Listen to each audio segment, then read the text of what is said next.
Welcome to Half 24. Today in the episode, the special one is back on the Spanish throne. Jose Mourinho signed a contract with Madrid's Real, and the leaders of Manchester City are already packing their bags for Bernabeu. Absolute disgrace of the billion-dollar PSG, how the Champions League triumph celebrated the title in a foreign corner 44 meters away from their own home. An incredible scandal in Brazil, how the referees mixed up the players and kicked Neymar off the pitch against his will. The Brazilian just exploded with rage. And also a major restructuring of Barca, a secret visit by Deco to London for the sake of the Chelsea forward for 100 million euros. We are talking about all this and much more right now. PSG, fresh champions of France and reigning triumphs of the Champions League. But their celebration of the national title in the final round looked so funny, cheap, and miserable that it resembled more of a budget graduation at a rural school than the coronation of the country's richest club. How the management of the Parisian giant managed to turn the long-awaited presentation of the cup into an absolute logistical farce to the mockery of the entire internet. Let's break down this epic behind-the-scenes trash in detail, because the real chronology of events simply breaks the brain. The last match of the Ligue 1 season was supposed to be a beautiful formality, an away minor derby against neighbors from the club Paris. And here the main tactical intrigue opens up. The opponent's home arena, Stade Jean-Bouin Stadium, is located just 44 meters away from the legendary Parc des Princes, the native home of PSG. They are separated literally by one narrow car road. Logic suggested an ideal plan. Run for 90 minutes, simply cross the pedestrian crossing, and arrange a grand royal show at their own packed stadium. But behind the scenes, a real backstage war broke out. Firstly, the principal bosses of the club, Paris, flatly refused to provide their field for holding the official ceremony after the match. Secondly, PSG adapted and submitted an emergency request to the police prefecture to move people to their stadium across the road right after the game. And here came the second crushing blow. The police completely blocked this crossing for safety reasons. The match was ending very late, around 23:00, and a massive crowd at night in the middle of the street could provoke severe riots. As a result, the Professional Football League had to take an unprecedented step to hand over the main trophy of France in a hurry, even before the start of the game at 20:00. No center of the field, no scale.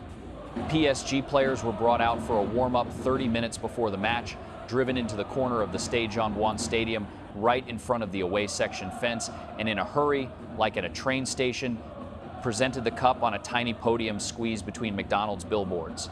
And then the humiliation only doubled. The angered giant went out onto the pitch and loudly lost the derby with a score of 2-1. After the final whistle, the champions with sour faces immediately wandered to the dressing room. And at the stadium at this time, a wild light show, lasers, and a massive firework display were turned on. But it was the modest club Paris celebrating, which was thus marking its salvation from relegation. Listen, I understand logistics, safety, late time. But there is something symbolic in the fact that a club that has just won Ligue 1 and is the reigning holder of the Champions League and celebrates the championship as if stealthily in someone else's corner before the start of a match, which it then loses. This is not a failure. It's just very, very clumsy. For 44 meters and such a circus, it happened! The loudest, most anticipated, and most explosive comeback in the history of modern football is closed. Jose Mourinho returns to Madrid's Real.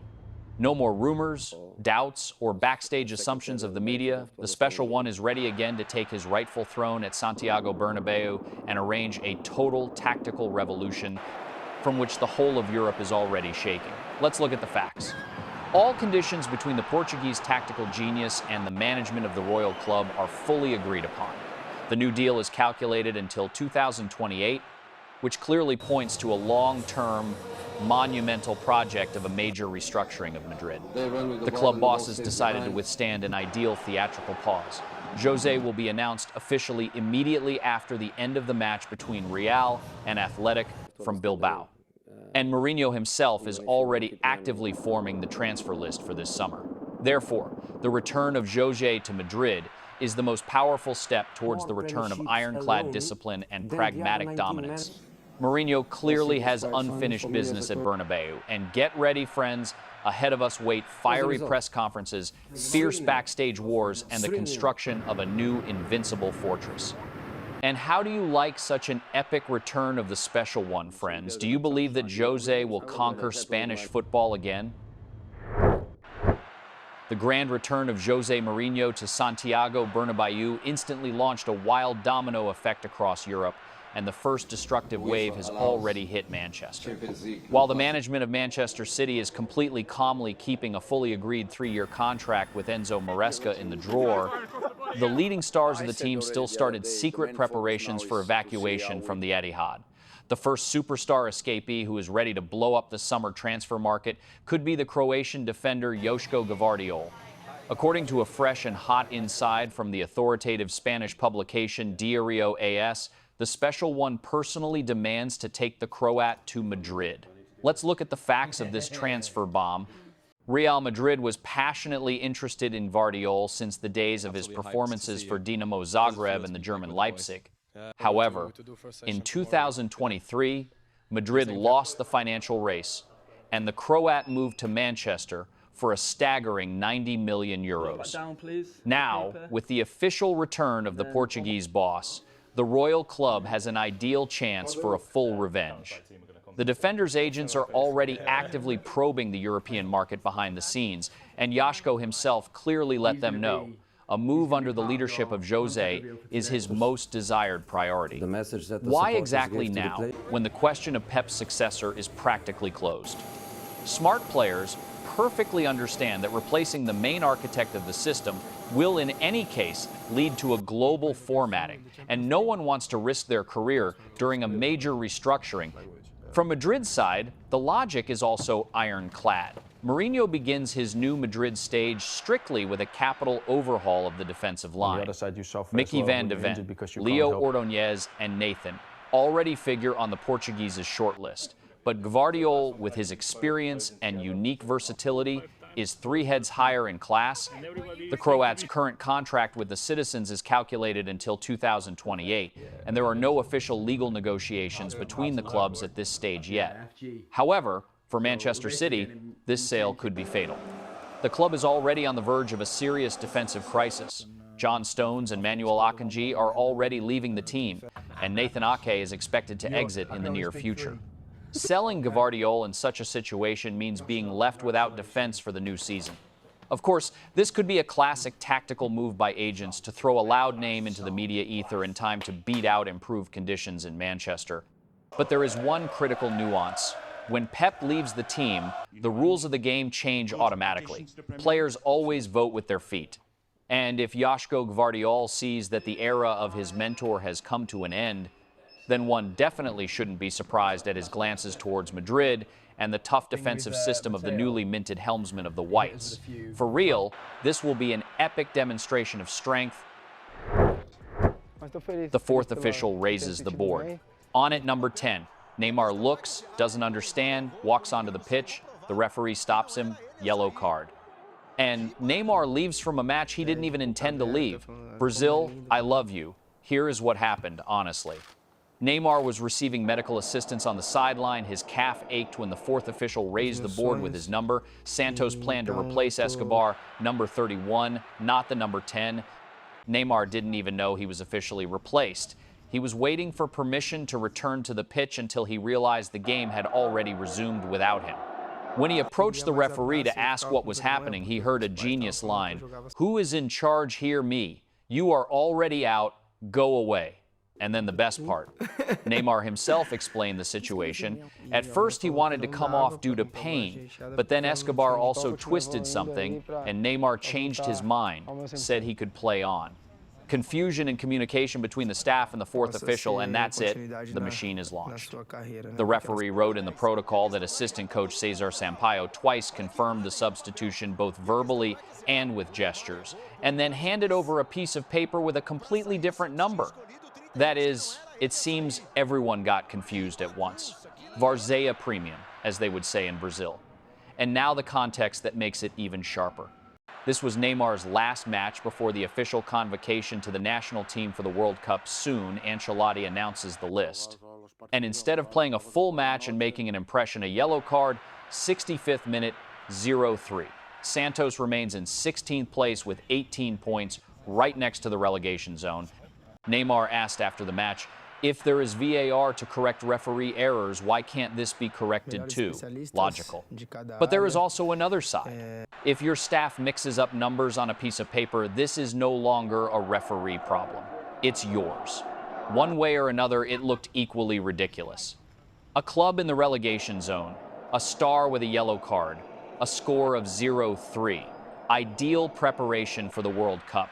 Nothing to say. Barcelona won all 19 home matches this season. All of them. 19 out of 19. Goal difference, 57-10. This is not just a La Liga record. It is an absolute maximum in the history of Spanish football. And what is especially funny, Barca did it at 3 different stadiums. Montjuic, Johan Cruyff Arena, and Camp Nou, which is still under reconstruction. The stadiums changed, the result did not. The only comparable result, Real Madrid in the 1985-86 season. But back then, there were 18 teams in Primera, meaning only 17 home matches. To outdo Barca, now the league needs to be expanded. Literally, Flick built a fortress, and it doesn't matter where it stands. You can see this on the pitch. Deco arrived in London, secretly, without any announcements in the press. On Saturday, he was spotted in the stands of the legendary Wembley during the FA Cup final between Chelsea and Manchester City. The Catalan sporting director appeared there not as a guest of honor and not as a former legend of the Blues. He came as a predator on a hunt, and his main target was Joao Pedro, the star forward of the Londoners, for whom the era of Xabi Alonso is just beginning. Let's look at the facts. Barcelona has officially identified Pedro as a priority target for the number 9 position. The need is screaming. Robert Lewandowski is definitively moving to another club this summer, leaving the top scorer spot vacant. The initial dream of the Catalans was Julian Alvarez, but Atletico set an absolutely crazy price tag for the Argentine. The financial realities of Barca are very difficult right now. Without unloading the wage bill, the club directly cannot afford even the transfer of Rashford for 30 million euros. That is exactly why Pedro is a more realistic and younger option, which moreover is perfectly familiar to Deco since his playing days for Brighton. According to insiders, the functionary has already held the first closed meeting with the football players' agents in London, and the Brazilian himself managed to ask Rafinha in detail about the nuances of life in Catalonia. This is already a full-fledged recruitment. Now Barcelona expects to close this deal in the region of 100 million euros. Obviously, there is no clean money in the cash register for such a check. This whole mega plan rests ironclad on one strategic condition. The Catalans first need to arrange a grand summer sale of the current squad. Only through large-scale transfers out will the club be able to accumulate the necessary budget. However, even with the money available, Chelsea will stand in the way. Pedro has a contract until 2033, scored 20 goals per season, and Fabrizio Romano directly notes, the Brazilian is a fundamental part of the Alonso project. Here is where the real backstage drama begins. Deco flies to London with a clear understanding. If they manage to profitably sell off the deadwood in the summer, all these earned funds to the last cent will be thrown into buying a new forward. Pedro is needed by the club like air, but the management of Chelsea has just launched a large-scale reset and will definitely not sell its leader on the cheap. If the bosses of the Blaugrana want to pull off this miracle, they will have to act lightning fast, because every mistake in the market now costs too much.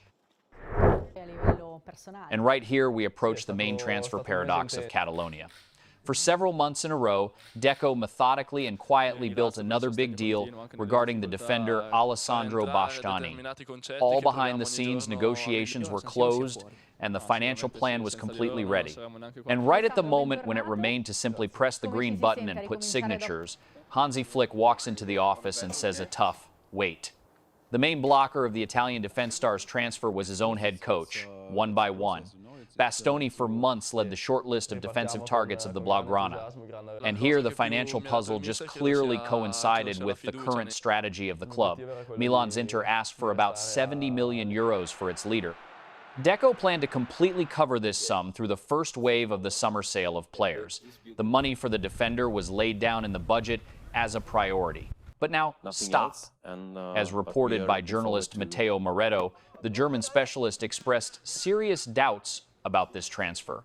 The reason is purely tactical. Flick banally does not see the Italian in his intensive playing model. And if the head coach says a tactical no, any pre-transfer calculations no longer matter. Moreover, according to information from the publication La Gazzetta dello Sport, in recent weeks, the desire of Bastoni himself to leave Milan rapidly approached zero after another championship and wild support from the Tifosi. Given the veto from the coach and the critical situation with the attack due to the departure of Lewandowski, Deco instantly changes vectors. Since it makes no sense to spend the millions earned on the sale on defense anymore, this entire potential financial resource is now officially redirected to the hunt for the forward that very Joao Pedro. The defense will now be reinforced via an economy option, actively considering the free Evan Dica from Rome's Roma. This is an extremely sober and correct move by Flick. Having a limited financial maneuver that depends exclusively on the sale of own football players, Barcelona simply has no right to scatter money. If the club is capable of squeezing a large sum from the market, it needs to be spent where it burns the most on replacing Lewandowski.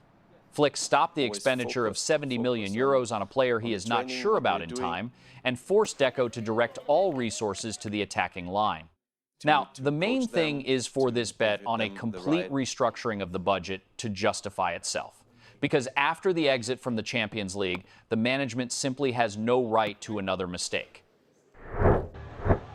Diego Simeone himself confirmed he stays at Atletico. I will continue, but I am thinking about how to approach the new season. This is El Cholo, no pathos, only work. But behind these words is a whole drama that lasted for months. Let's look at the context. Simeone had a clause in his contract that allowed him to leave for free at the end of the season, meaning, theoretically, he could pack his bags and leave without any compensation. And the rumors were serious. He was linked to Inter, but now this is a completely closed topic. In addition, the new American owners Apollo Sports Capital entered the club, and there were questions whether they would want to continue with the coach, who has been working since 2011. It turned out they want to. The club and Simeone agreed. None of the clauses will be activated, and the next season will be the 16th for the Argentine in the managerial chair of Atletico. And now a figure that explains everything. 786 matches, 465 victories, 170 draws, 151 defeats. This is not a coach, this is an institution. And 14 seasons in a row, Atletico finished in the top 4 of La Liga. Given that they have times fewer resources than Real or Barca, I am not surprised. Simeone is Atletico, and Atletico is Simeone. Just like Ferguson and MU in their time. Of course, Fergie won times more trophies, but that is already another story. Yes, this season is not perfect.